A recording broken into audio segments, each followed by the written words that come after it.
गुरु प्यारी साध संगत जी, आप सभी को प्यार भरी राधा स्वामी जी। वीडियो शुरू करने से पहले एक विनती है, कृपया वीडियो के कमेंट बॉक्स में राधा स्वामी जरूर लिखें और अपने शहर का नाम जरूर लिखें और इस वीडियो को अंत तक पूरा देखें। आज डेरा ब्यास में बाबा जी और हुजूर जी ने संगत को सरप्राइज दिया। सत्संग समाप्ति के बाद बाबा जी और हुजूर जी ने खुली गाड़ी में दर्शन देकर संगत को आनंदित किया। आज मैं आपके लिए 24 अगस्त 2025 को ब्यास में बाबा जी और संगत के बीच हुए सवाल जवाब विस्तार से लेकर आया हूं। ये सवाल बिल्कुल नए हैं, हर सवाल गहरा है, परमार्थ से जुड़ा हुआ है और बाबा जी ने सरल पर दिल को छू लेने वाले अंदाज में उत्तर दिए। तो आइए शुरू करते हैं। पहला सवाल विदेशी संगत में से एक युवक ने बाबा जी से हाथ जोड़कर विनम्रता से पूछा, बाबा जी, हम जब व्यास आते हैं और यहां सेवा करते हैं तो कभी कभी मन में ये प्रश्न उठता है कि क्या हमारी छोटी छोटी सेवाओं का भी कोई महत्व है। हम देखते हैं कि कुछ लोग लंगर की बड़ी व्यवस्था संभालते हैं, कुछ लोग मंच पर संगत को मार्गदर्शन देते हैं और कुछ बड़े काम करते हैं, लेकिन हमें कभी केवल सफाई करने, बर्तन धोने या संगत को बैठाने का अवसर मिलता है। उस समय मन सोचता है कि क्या यह भी सचमुच कोई सेवा है या बस औपचारिकता है। ये सुनकर बाबा जी हल्के से मुस्कुराए और बहुत गहराई से समझाया, देखो जी, इस रास्ते में सेवा का मूल्य उसके आकार या बाहरी रूप से नहीं आंका जाता। सेवा का असली मापदंड केवल भाव है। ये जो तुम्हें लगता है कि ये छोटी सेवा है, असल में वही सबसे बड़ी सेवा है, क्योंकि ये तुम्हारे अहंकार को तोड़ती है। मन हमेशा चाहता है कि लोग हमें देखें, हमारी प्रशंसा करें और हमें महत्व दे, लेकिन जब हम जमीन साफ करते हैं, बर्तन धोते हैं, तो कोई हमें पहचानता नहीं, कोई ताली नहीं बजाता। वही सेवा हमारी आत्मा को झुकना सिखाती है और गुरु के रास्ते में झुकना ही सबसे जरूरी है। सेवा का असली अर्थ है अपने भीतर की मैं को खत्म करना। अगर कोई सफाई करता है और सोचता है कि मैं कर रहा हूं, तो उस सेवा में भी अहंकार आ गया। लेकिन अगर वही काम ये सोचकर किया कि ये मेरा सौभाग्य है, मेरा कर्तव्य है, गुरु ने मुझे एक अवसर दिया है कि मैं संगत की सुविधा के लिए कुछ कर सकूं, तो वही सेवा परमार्थ बन जाती है। तुम्हें यह भी समझना होगा कि संगत का हर पल सुचारू रूप से चल पाना केवल इन छोटे छोटे कामों की वजह से ही संभव है।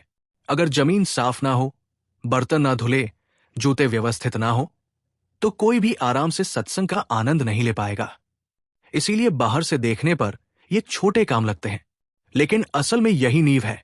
बिना नींव के इमारत खड़ी नहीं हो सकती। और सबसे बड़ी बात, प्रभु के दरबार में कोई बड़ी या छोटी सेवा नहीं है, वहां केवल भाव देखा जाता है। जो काम हम सच्चे प्रेम और समर्पण से करते हैं वही स्वीकार होता है। अगर किसी ने मंच पर खड़े होकर घंटों बोला, लेकिन मन में अहंकार था, और किसी ने चुपचाप संगत के लिए पानी रखा प्रेम से, तो प्रभु की नजर में वही पानी रखने वाला ज्यादा स्वीकार्य है। तो जब भी तुम सेवा करो, ये मत सोचो कि ये छोटी है या बड़ी। सेवा कभी छोटी नहीं होती। जो छोटा बड़ा का भाव है वो केवल मन का भ्रम है। सेवा तो बस प्रेम और समर्पण है, और इस राह में वही असली पूंजी है जो तुम अपने साथ ले जा सकते हो। बाबा जी की इन बातों से संगत का दिल छू गया। सबकी आंखों में यह स्पष्ट हो गया कि असली महानता काम के आकार में नहीं बल्कि करने वाले के भाव में है। दूसरा सवाल विदेशी संगत में बैठी एक महिला बाबा जी से बड़े ही भावुक स्वर में पूछा, बाबा जी, जब मैं ध्यान करने बैठती हूं तो मेरा मन एक पल भी टिकता नहीं। कभी भविष्य की चिंता पकड़ लेती है कि नौकरी का क्या होगा, बच्चों का भविष्य कैसा होगा, बुढ़ापे में कौन साथ होगा, और कभी अतीत की गलतियां सामने आ जाती हैं कि ये क्यों किया, वैसा क्यों कहा। मैं चाहकर भी नाम पर टिक नहीं पाती। क्या ये भी हमारे कर्मों का ही हिस्सा है, और इससे कैसे निकला जाए। बाबा जी ने गंभीरता से उसकी ओर देखा और फिर बहुत सहज लेकिन गहरी भाषा में उत्तर दिया, बिल्कुल, ये सब कर्मों का ही हिस्सा है। मन का स्वभाव है कि वो हमें कभी चैन से बैठने नहीं देगा। ध्यान के समय जो विचार आते हैं, भविष्य की चिंता, अतीत की यादें, डर, लालसाएं, ये सब उस भूलिया का हिस्सा है जिसे हमने अपने ही कर्मों से बनाया है। मन हमेशा दो ही दिशाओं में भागता है, या तो अतीत में या भविष्य में। वो हमें वर्तमान में टिकने ही नहीं देता। लेकिन याद रखो, हमारे पास वास्तव में केवल वर्तमान ही है। अतीत तो बीत चुका है, चाहे आप उसमें 100 बार जाएं, उसे बदल नहीं सकते। और भविष्य अभी आया नहीं है, वो भी आपके वर्तमान के कर्मों से ही बनेगा। तो बुद्धिमानी इसी में है कि मन को वर्तमान में टिकाना सीखें। जब आप सिमन करती है और मन भागता है तो परेशान मत होइए, ये स्वाभाविक है। आपका काम है बार बार उसे पकड़कर नाम पर लाना। जैसे कोई माँ अपने छोटे बच्चे को चलता देखती है, बच्चा गिरता है, माँ उसे उठाकर फिर से खड़ा कर देती है। वैसा ही आपको अपने मन के साथ करना है। अगर मन 1000 बार भागे तो 1000 बार उसे प्रेम से नाम पर टिकाइए। ये संघर्ष ही आपकी साधना है। देखो जी, अगर ध्यान में मन बिल्कुल ना भागे तो फिर साधना का सवाल ही ना होता। असल में प्रभु ने हमें इस संघर्ष के लिए ही यहां भेजा है। जब आप बार बार मन को खींचकर नाम पर टिकाते हो तो अंदर एक नई शक्ति विकसित होती है। धीरे धीरे मन आदत डाल लेता है और नाम के स्वाद में लगना शुरू हो जाता है। और जो भविष्य की चिंता है वो इसलिए है क्योंकि हम सोचते हैं कि सब कुछ हमारे बस में है। लेकिन क्या वास्तव में है? क्या आप अपनी सांस पर भी नियंत्रण कर सकते हैं? एक पल में सब बदल सकता है। तो फिर चिंता किस बात की? प्रभु का जो कानून है वही चलेगा। हमारा काम है अभी का पल जीना, अपने कर्तव्य निभाना और ध्यान सुमिरन करना। बाकी जो होना है वो वैसे भी होगा। तो अगली बार जब ध्यान में बैठो और मन भागे तो समझ लेना कि ये भी कर्मों का हिसाब है। हर बार नाम की ओर लौट आना ही तुम्हारा प्रयास है। यही प्रयास धीरे धीरे तुम्हें मंजिल तक ले जाएगा। ये सुनकर वो महिला भावुक हो गई। उसकी आंखों से आंसू आ गए क्योंकि उसने महसूस किया कि उसकी चिंता और उसके सवाल का उत्तर कितना सहज और गहरा था। संगत में बैठे और भी लोग चुपचाप अपने मन के भीतर देख रहे थे, जैसे बाबा जी ने हर किसी के मन का राज खोल दिया हो। तीसरा सवाल विदेशी महिला संगत से। हुजूर जी, मैं कनाडा से आई हूं। वहां की लाइफ बहुत आरामदायक है। सुविधाएं इतनी हैं कि कोई भी चीज चाहिए तो तुरंत मिल जाती है। पर उसी आरामदायक जिंदगी के बीच एक अजीब सी बेचैनी भी रहती है। हमारे पास घर है, गाड़ी है, अच्छा बैंक बैलेंस है, छुट्टियों में घूमने का भी सब इंतजाम है, लेकिन फिर भी मन तसल्ली में नहीं है। कभी कुछ नया चाहिए, कभी और चाहिए। कई बार लगता है कि हम उस दौर का हिस्सा बन गए हैं जिसमें कोई फिनिश लाइन ही नहीं है। हुजूर जी, ये लालच और असंतोष क्यों बार बार मन में उठता है? और हम अपने मन को कैसे समझाएं कि असली खुशी कहाँ है? हुजूर जी का उत्तर, बेटी, ये सवाल हर इंसान की जिंदगी का आईना है। बाहर से देखो तो इंसान बहुत खुश दिखता है। उसके पास घर है, परिवार है, पैसा है, साधन है। लेकिन भीतर झांको तो मन हमेशा खाली है। क्यों? क्योंकि हम संतोष गलत जगह ढूंढ रहे हैं। संसार की चीजें हमें सुविधा देती है, खुशी नहीं। सुविधा और खुशी में बड़ा अंतर है। सुविधा बाहर की है, गाड़ी है तो सफर आसान हो गया, घर है तो आराम से रह लिया। लेकिन ये सब हमें थोड़ी देर का आराम देते हैं, स्थायी संतोष नहीं। खुशी और संतोष तो भीतर से आता है। जैसे कोई व्यक्ति बहुत महंगे खाने खा ले, लेकिन अगर उसका पेट बीमार है तो वो आनंद नहीं ले सकता। उसी तरह चाहे हमारे पास कितना भी धन हो, कितनी भी सुविधाएं हो, अगर मन बीमार है तो आनंद नहीं मिलेगा। अब मन की बीमारी क्या है? मन की बीमारी है इच्छा, लालच और तुलना। इच्छा जो है उससे मन नहीं भरता और हमेशा कुछ नया चाहता है। लालच थोड़ा मिल जाए तो और ज्यादा चाहिए। तुलना अपने को दूसरों से तुलना करना कि उसके पास ज्यादा है, मेरे पास कम है। जब तक मन इस बीमारी में रहेगा तब तक उसे संतोष नहीं मिलेगा। तो उपाय क्या है? उपाय यही है कि मन को भीतर मोड़ा जाए। भजन सुमिरन का यही काम है कि मन को संसार की दौड़ से हटाकर मालिक के साथ जोड़ दे। जब मन भीतर की मिठास छक लेता है तब बाहर की चीजें उसका दिमाग नहीं घुमाती। संसार की दौड़ कभी खत्म नहीं होती। अगर तुम्हारे पास एक गाड़ी है तो मन कहेगा कि अब 2 हो जाए। अगर 2 है तो मन कहेगा कि अब और बड़ी चाहिए। लेकिन अगर मन ने उस मालिक की दौलत पाली तो फिर बाकी सब अपने आप छोटा लगने लगता है। बेटी, असली खुशी इस बात में है कि हम मालिक के साथ रिश्ता बनाएं और जो मिला है उसमें संतोष करें। जितना मालिक ने दिया है उसे उसका आशीर्वाद माने और कृतज्ञ रह। संतोष इंसान को भीतर से हल्का बना देता है और वही असली सुख है। चौथा सवाल युवक: हुजूर जी, मैं ऑस्ट्रेलिया से आया हूं। वहां हम लोग बहुत दूर दूर रहते हैं। कई बार महीनों तक रिश्तेदारों से मुलाकात भी नहीं हो पाती। जिंदगी इतनी व्यस्त है कि हर किसी के पास बस अपना अपना टाइम टेबल है। इस कारण से अक्सर अकेलापन घेर लेता है। कभी लगता है कि हम किसी से जुड़ ही नहीं पा रहे। दोस्त है लेकिन समय नहीं, परिवार है पर दूरी है। हुजूर जी, मैं ये समझ नहीं पा रहा कि जब हमारे पास सब कुछ है, नौकरी, पैसा, सुविधा, तब भी दिल खाली क्यों लगता है? और ये अकेलापन दूर करने का सही रास्ता क्या है? हुजूर जी का उत्तर: बेटा, तुम्हारा सवाल हर उस इंसान का सवाल है जो आज की आधुनिक दुनिया में जी रहा है। बाहर से देखो तो सब कुछ है, मकान है, साधन है, बैंक बैलेंस है, लेकिन भीतर क्यों खालीपन है? क्योंकि हमने अपने मन को सिर्फ बाहरी सहारे दिए हैं, भीतर का सहारा नहीं दिया। अकेलापन तब लगता है जब इंसान अपने अंदर से कटा हुआ महसूस करता है। अगर अंदर जुड़ाव है तो भीड़ में हो या बिल्कुल अकेले, मन को संतोष रहता है। और अगर अंदर जुड़ाव नहीं है तो फिर चाहे कितने ही लोग आसपास हो, मन अकेला ही रहेगा। देखो बेटा, संसार के रिश्ते अच्छे हैं, निभाने चाहिए, लेकिन ये रिश्ते अस्थायी है, समय के साथ बदल जाते हैं। अगर हम इन्हीं को सहारा मानेंगे तो अकेलापन बार बार आएगा, लेकिन अगर मन का रिश्ता मालिक से जुड़ गया तो फिर अकेलापन नहीं रहेगा। भजन सुमिरन का यही उद्देश्य है, मन को उस मालिक से जोड़ना। जब हम नियमित बैठते हैं, धीरे धीरे अंदर एक ऐसी मिठास और तसल्ली मिलने लगती है जो बाहर कहीं नहीं मिलती। तब इंसान महसूस करता है कि मैं अकेला नहीं हूं, कोई शक्ति हर समय मेरे साथ है। अकेलेपन को दूर करने का एक और तरीका है सेवा और प्रेम। जब हम दूसरों के लिए समय निकालते हैं, दूसरों की मदद करते हैं, तो मन में अपनापन आता है। परमार्थ में जुड़कर इंसान को एहसास होता है कि उसका जीवन किसी काम का है। बेटा, ये खालीपन और अकेलापन इस बात का संकेत है कि आत्मा अपने असली घर को ढूंढ रही है। इसलिए इस आवाज को दबाओ मत, इसे समझो और भीतर की ओर मोड़ो। फिर देखना, ये खालीपन भर जाएगा और मन को ऐसा सहारा मिलेगा जो कभी साथ नहीं छोड़ेगा।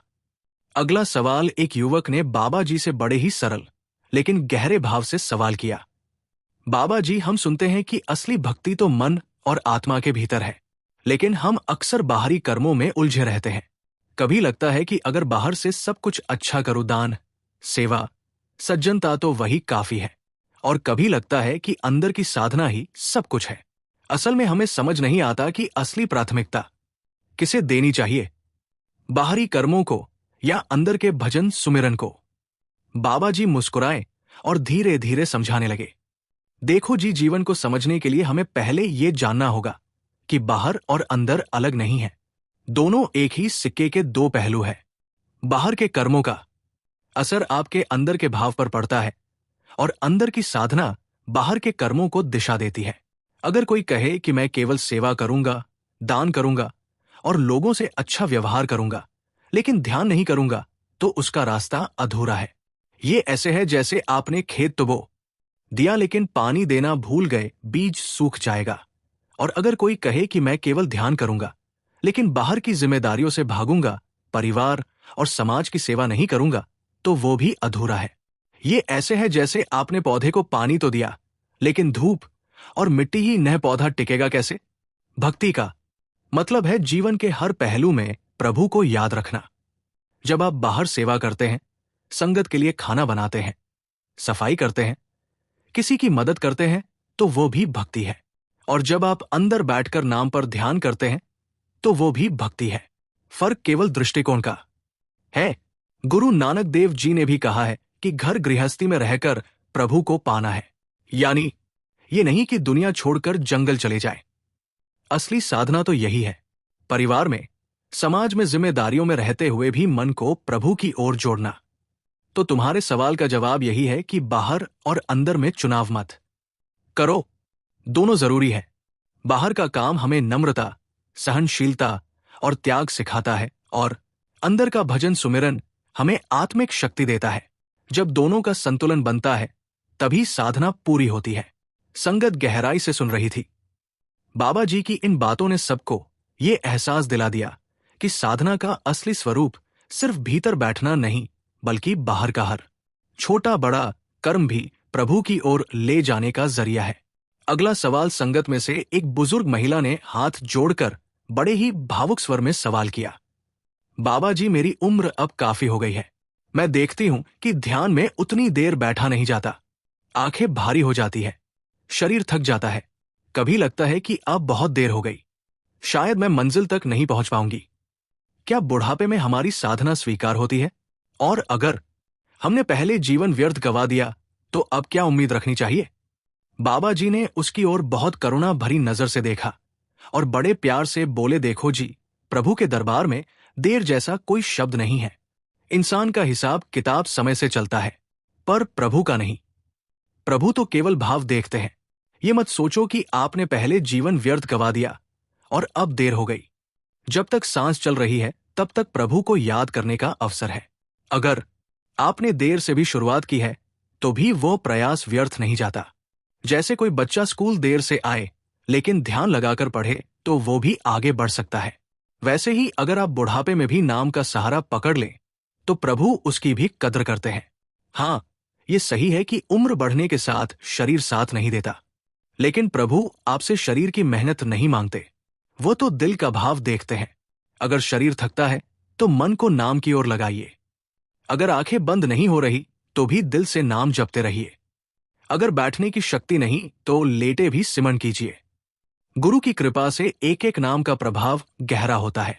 आप सोचते हैं कि थोड़ी देर की साधना क्या बदलेगी, पर वास्तव में एक एक सिमरन की डोरी हमारी आत्मा को उस शक्ति से जोड़ती है जो हमें जन्म मरण के बंधन से छुड़ाती है।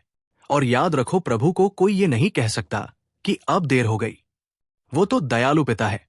जैसे पिता को अगर बच्चा देर से भी आकर गले लगाए तो वो बच्चा कभी ठुकराया नहीं जाता, वैसे ही प्रभु के दरबार में देर से आने वाले को भी उतना ही प्यार मिलता है जितना पहले से जुड़े हुए को। तो चिंता मत करो, अभी जो समय है वही सबसे मूल्यवान है। अगर पहले व्यर्थ गया तो गया, लेकिन जो पल अभी है वही तुम्हारे जीवन का सबसे पवित्र पल है। उसी पल को नाम में लगाओ, यही तुम्हारी सच्ची पूंजी बनेगी। बाबा जी की ये बात सुनकर वो बुजुर्ग महिला भावुक हो गई। उसकी आंखों से आंसू बहने लगे, जैसे मन से एक बोझ उतर गया हो, और संगत के हर दिल में ये भाव बैठ गया कि प्रभु के लिए कभी देर नहीं होती।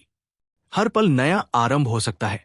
अगला सवाल संगत में बैठे एक युवा ने हाथ जोड़कर बाबा जी से पूछा, बाबा जी, मैं देखता हूं कि जीवन में जब सब कुछ ठीक होता है तो सुमिरन और ध्यान करना आसान लगता है, लेकिन जैसे ही मुश्किलें आती है, परिवार की समस्या, नौकरी का दबाव, स्वास्थ्य की दिक्कतें, तो ध्यान करने का मन ही नहीं करता।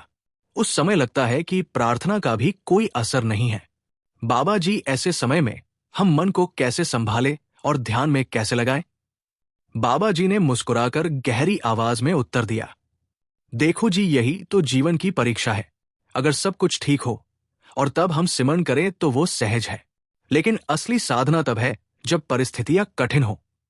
ध्यान में बैठना तो उस समय और भी अधिक जरूरी हो जाता है, क्योंकि वही हमें ताकत देता है। तुम सोचते हो कि मुश्किलें आने पर ध्यान क्यों नहीं लगता? असल में वही समय है जब तुम्हारा विश्वास परखा जा रहा है। जीवन की कठिनाइयां बाधा नहीं है, बल्कि वे ही हमें प्रभु की ओर धकेलती है। अगर सब कुछ हमारे मन मुताबिक चलता रहे तो इंसान प्रभु को याद ही नहीं करता, लेकिन जब संकट आता है तब मन को कोई सहारा चाहिए, और वही सहारा केवल नाम और गुरु का होता है। समझो जैसे कोई बच्चा खेल में खोया रहता है, लेकिन जब अंधेरा हो जाता है और वह डर जाता है तो दौड़कर मां को पकड़ लेता है। वैसे ही जब जीवन में अंधेरा आता है तब हमें प्रभु की याद करनी होती है। लेकिन समस्या यह है कि हम उस समय भी संसार के उपाय ढूंढते रहते हैं। ध्यान रखो, ध्यान सुमिरन परिस्थितियां बदलने के लिए नहीं है, ये हमें बदलने के लिए है। बाहर की समस्याएं तो कर्मों के हिसाब से चलती है, लेकिन नाम हमें शक्ति और संतुलन देता है कि हम उन परिस्थितियों से टूटे नहीं। तो जब भी मुश्किल आए उस समय और ज्यादा नाम की ओर जाओ। भले ही मन ध्यान ना लगाए, लेकिन बैठ जाओ, बैठना ही जीत है। अगर मन भटके भी तो कोशिश करो, यही कोशिश तुम्हारे कर्मों को हल्का करेगी और तुम्हें आगे ले जाएगी। याद रखो, मुश्किलें आती है ताकि हमें ये याद रहे कि ये संसार हमारा घर नहीं है। असली घर तो वही है जहां दुख सुख का कोई असर नहीं, और उस घर तक पहुंचने का साधन केवल नाम ही है। बाबा जी की बात सुनकर संगत का माहौल और गहरा हो गया। कई विदेशी सेवादार सिर झुकाए बैठे थे, जैसे उन्हें अपने जीवन की सारी कठिनाइयों का उत्तर मिल गया हो। सबके मन में ये भाव बैठ गया कि कठिनाई समय में ध्यान छोड़ना नहीं, बल्कि उसी समय नाम को और कसकर पकड़ना चाहिए। अगला सवाल संगत में बैठे एक युवा डॉक्टर ने बाबा जी से सवाल किया, बाबा जी, मैं एक डॉक्टर हूं। रोजाना मुझे मरीजों से मिलना पड़ता है, बहुत से रोग और पीड़ा देखनी पड़ती है। कई बार मरीज ठीक हो जाते हैं तो खुशी होती है, लेकिन जब कोई बच नहीं पाता तो मन टूट जाता है। उस समय लगता है कि मैंने पूरी कोशिश की फिर भी कुछ नहीं कर पाया। बाबा जी इस तरह की परिस्थितियों में मन को कैसे समझाएं? क्या ये सब भी कर्मों के अधीन है? बाबा जी ने बहुत करुणा भरे स्वर में उत्तर दिया, देखो जी, इंसान केवल माध्यम है, असली करने वाला प्रभु है। डॉक्टर की भूमिका बहुत पवित्र है, क्योंकि वह मरीज की सेवा करता है, उसके दर्द को कम करने की कोशिश करता है। लेकिन जीवन और मृत्यु का फैसला हमारे हाथ में नहीं होता। कर्मों का नियम बहुत गहरा है। हर इंसान अपने कर्मों का हिसाब चुकाने आया है। जब किसी का हिसाब पूरा हो जाता है, तब चाहे पूरी दुनिया भी इकट्ठी हो जाए, उसे रोक नहीं सकती। और अगर किसी का हिसाब पूरा हो जाता है, तब चाहे पूरी दुनिया भी इकट्ठी हो जाए, उसे रोक नहीं सकती। समय बाकी है तो सब बंदोबस्त अपने आप बन जाते हैं। आपका काम केवल सेवा करना है, मरीज को दवा देना, उसकी देखभाल करना, उसे उम्मीद और सहारा देना, यही आपकी जिम्मेदारी है। लेकिन परिणाम प्रभु के हाथ में है। अगर आप सोचते हैं कि मैंने बचाया या मैं ना बचा पाया, तो ये अहंकार है। असलियत यह है कि आप तो केवल एक जरिया है। याद रखो, जब कोई आपके सामने ठीक होता है तो वो आपके कौशल से ज्यादा प्रभु की दया से होता है। और जब कोई चला जाता है तो ये उसके सफर का अंत नहीं, बल्कि एक नए सफर की शुरुआत होती है। आत्मा ना जन्म लेती है ना मरती है, वो केवल शरीर बदलती है। तो डॉक्टर का असली काम है अपने मरीज की सेवा करते समय प्रभु को याद रखना। तब आपके अंदर बोझ नहीं रहेगा। आप देखेंगे कि जो मरीज आपके पास आएगा, चाहे वो ठीक हो या ना हो, उसे आपके स्पर्श, आपके शब्दों और आपकी करुणा से शांति मिलेगी। और यही सबसे बड़ी सेवा है। जीवन और मृत्यु प्रभु के नियम है। हमें केवल यह देखना है कि हमने अपने हिस्से की जिम्मेदारी प्रेम से निभाई या नहीं। परिणाम का बोझ अपने ऊपर मत लीजिए, वो प्रभु का है। बाबा जी की ये बात सुनते ही वो डॉक्टर की आंखें भर आई। वो हल्की मुस्कान के साथ सिर झुकाकर बैठ गया, जैसे उसके दिल से एक भारी बोझ उतर गया हो। संगत में बैठे कई और सेवादार भी गहरे भाव में डूब गए, क्योंकि बाबा जी ने हर इंसान की उस पीड़ा को छू लिया था जो जिम्मेदारी निभाते हुए भीतर दब जाती है। अगला सवाल विदेशी संगत में से एक युवा महिला ने बाबा जी से बड़े ही भावुक स्वर में प्रश्न किया, बाबा जी, हम सुनते हैं कि इस संसार में सब कुछ अस्थायी है, सब नाशवान है। लेकिन जब हमारे अपने किसी प्रियजन को खो देते हैं, माता पिता, जीवन साथी या बच्चा, तो उस पीड़ा से निकलना बहुत मुश्किल होता है। भले ही हमें यह समझ हो कि आत्मा अमर है, फिर भी दिल मानता नहीं। बाबा जी, उस शोक और दर्द से हम कैसे उभरे? बाबा जी ने क्षण भर मौन रखकर उसकी ओर देखा, जैसे उसके दिल की गहराई को पढ़ रहे हो, और फिर बहुत करुणा से बोले, देखो जी, जिस चीज से इंसान सबसे ज्यादा जुड़ता है, उसी में सबसे ज्यादा पीड़ा छिपी होती है। संसार का हर रिश्ता अस्थायी है, चाहे वो माता पिता का हो, संतान का हो या मित्र का हो। शरीर के साथ बना रिश्ता शरीर तक ही चलता है। जब शरीर छूट जाता है तो रिश्ता भी समाप्त हो जाता है। लेकिन असली दुख तब होता है जब हम शरीर को आत्मा मान लेते हैं। असल में आत्मा कभी मरती ही नहीं, वो तो केवल एक वेश बदलती है। जिस तरह इंसान पुराने कपड़े उतारकर नए कपड़े पहन लेता है, उसी तरह आत्मा पुराना शरीर छोड़कर नया शरीर धारण कर लेती है। अब सवाल यह है कि जब यह सच्चाई हमें पता है, फिर भी दिल क्यों दुखता है? कारण यह है कि हमारा जुड़ाव शरीर से था, आत्मा से नहीं। हमने अपने प्रियजनों को शरीर के रूप में देखा, आवाज, चेहरे, व्यवहार के रूप में पहचाना। जब वो शरीर चला गया तो हमें लगता है कि वे चले गए, लेकिन आत्मा तो कहीं गई ही नहीं, वो अपनी मंजिल की ओर बढ़ गई है। आप सोचिए, जब कोई विदेश जाता है तब भी हम रोते हैं। क्यों? क्योंकि हमें लगता है कि अब वो हमारे साथ नहीं रहेगा, मिलना कठिन होगा। लेकिन असल में वो जिंदा है, बस किसी और जगह पर चला गया है। वैसे ही मृत्यु भी केवल एक यात्रा है। आत्मा सिर्फ जगह बदलती है। अब दुख से कैसे निकले? एक ही उपाय है, नाम और सिमरन। शोक से भागकर नहीं, बल्कि उसे स्वीकार करके। सिमर हमें यह एहसास कराता है कि असली जुड़ाव प्रभु से है। जब आत्मा प्रभु से जुड़ जाती है तो फिर कोई शोक स्थायी नहीं रहता।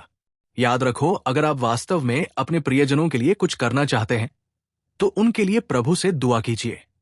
उनके नाम का सहारा पकड़िए। उनका असली भला यही होगा। आंसू बहाना स्वाभाविक है, पर हमेशा के लिए उनमें डूबना ठीक नहीं। प्रभु ने हमें जन्म इसलिए दिया है कि हम इस शोक और सुख दुख से ऊपर उठ सकें।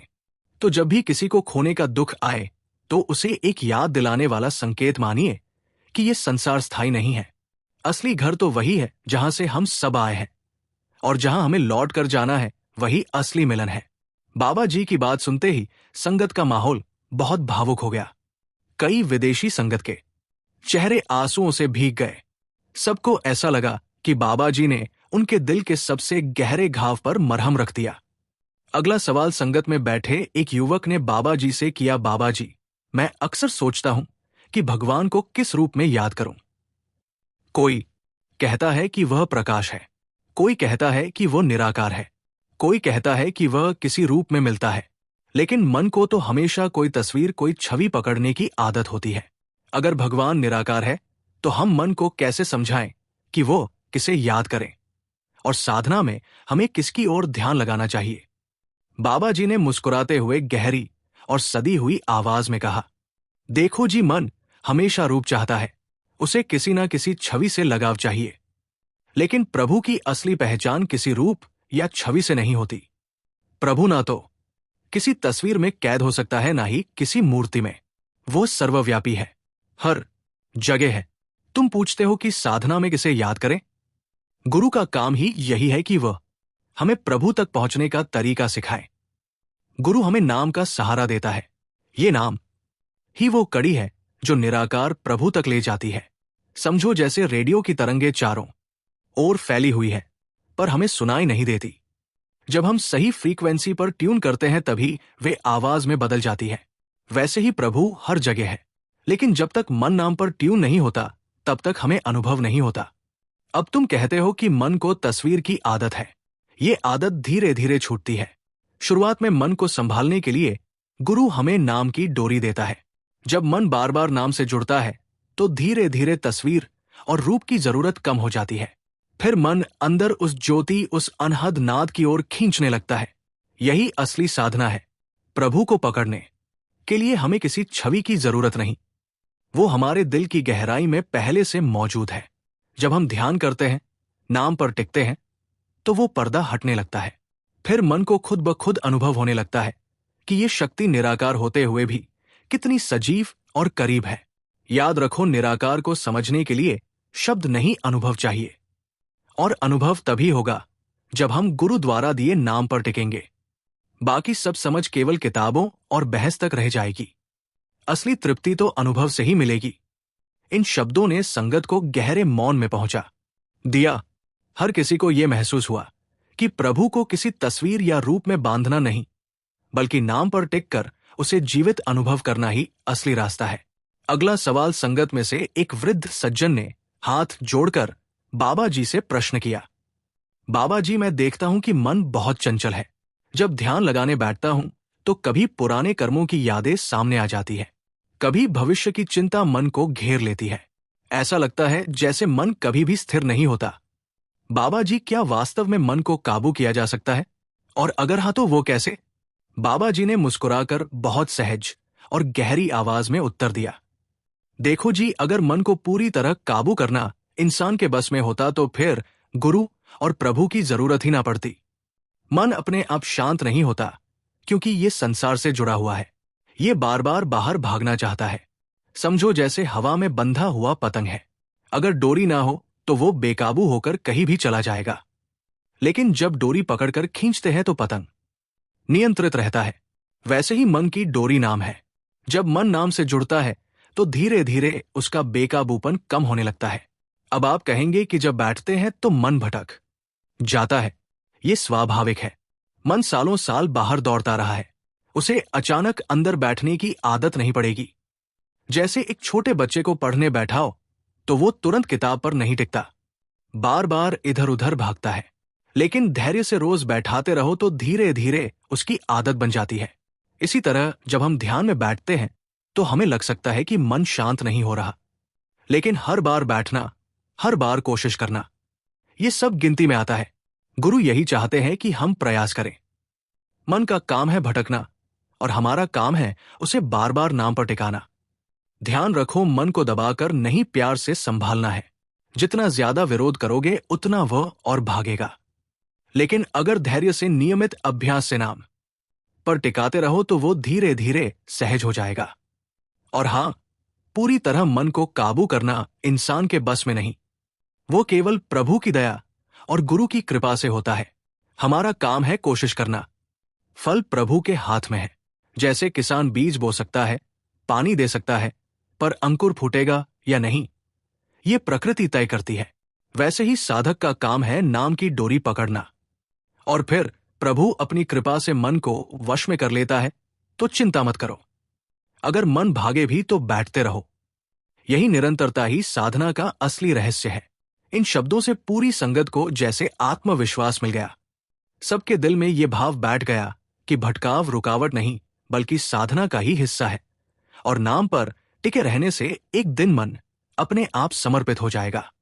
अगला सवाल एक महिला ने बाबा जी से गंभीर स्वर में प्रश्न किया।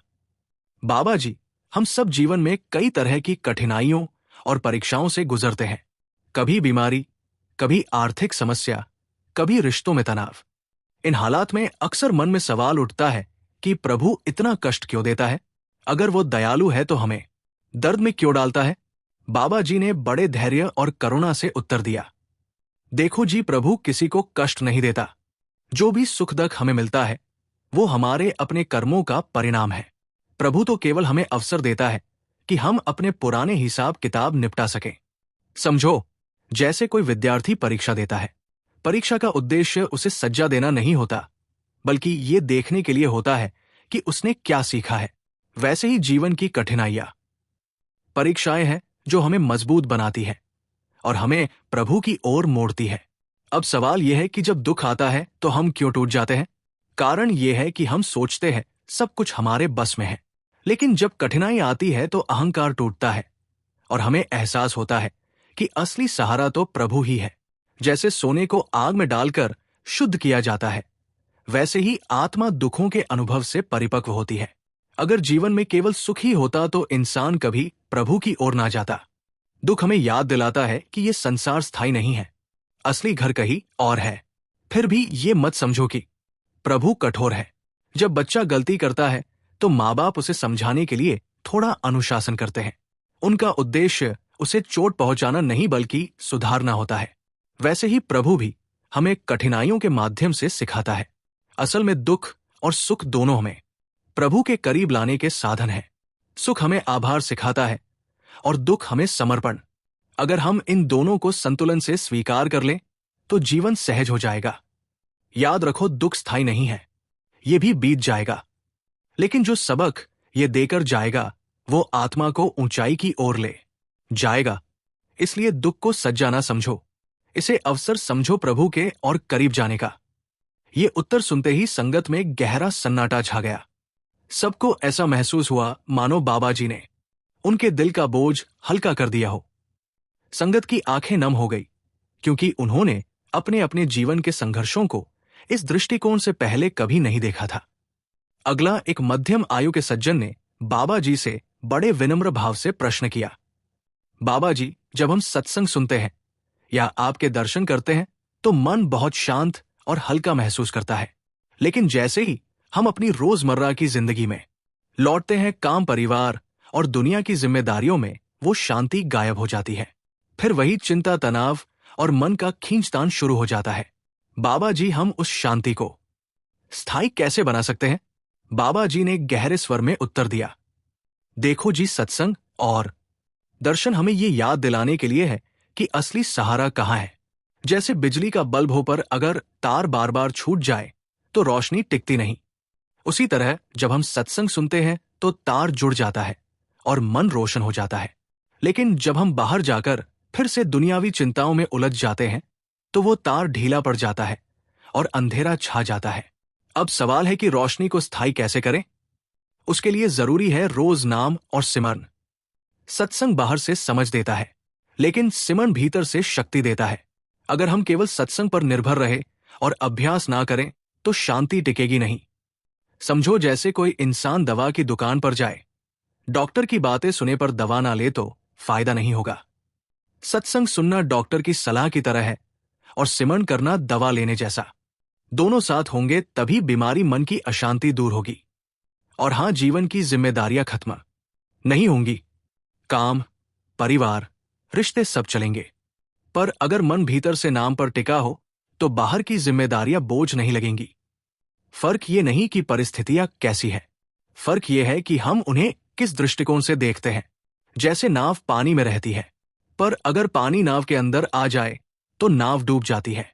वैसे ही इंसान को संसार में रहना है, पर संसार को भीतर नहीं आने देना। और ये तभी होगा जब मन रोज नाम की डोरी से बंधा रहेगा। तो शांति को स्थायी बनाने का एक ही मार्ग है, नियमित अभ्यास। चाहे मन लगे या ना लगे, रोज सिमरन करो। फिर धीरे धीरे वो शांति केवल सत्संग में ही नहीं बल्कि जीवन के हर पल में साथ रहेगी। तब बाहरी हलचल आपको हिला नहीं पाएगी। बाबा जी की बात सुनकर संगत बहुत प्रभावित हुई। सबको ये महसूस हुआ कि असली काम सत्संग सुनना भर नहीं, बल्कि सत्संग को जीवन में उतारना है। उस क्षण हर एक के दिल में ये पक्का निश्चय बन गया कि नाम पर टिके बिना असली शांति संभव नहीं। साध संगत जी, इसी के साथ हम आपसे विदा लेते हैं। वीडियो को समाप्त करने से पहले एक विनती है, कृपया वीडियो के कमेंट बॉक्स में राधा स्वामी जरूर लिखें और अपने शहर का नाम जरूर लिखें। और वीडियो को लाइक करना ना भूलें। और कल फिर मिलते हैं। ऐसे ही रूहानी विचार और रूहानी साखियां रोजाना सुनने के लिए चैनल को सब्सक्राइब कर लीजिए, ताकि हर नई पोस्ट की नोटिफिकेशन आप तक पहुंच सके। राधा स्वामी जी।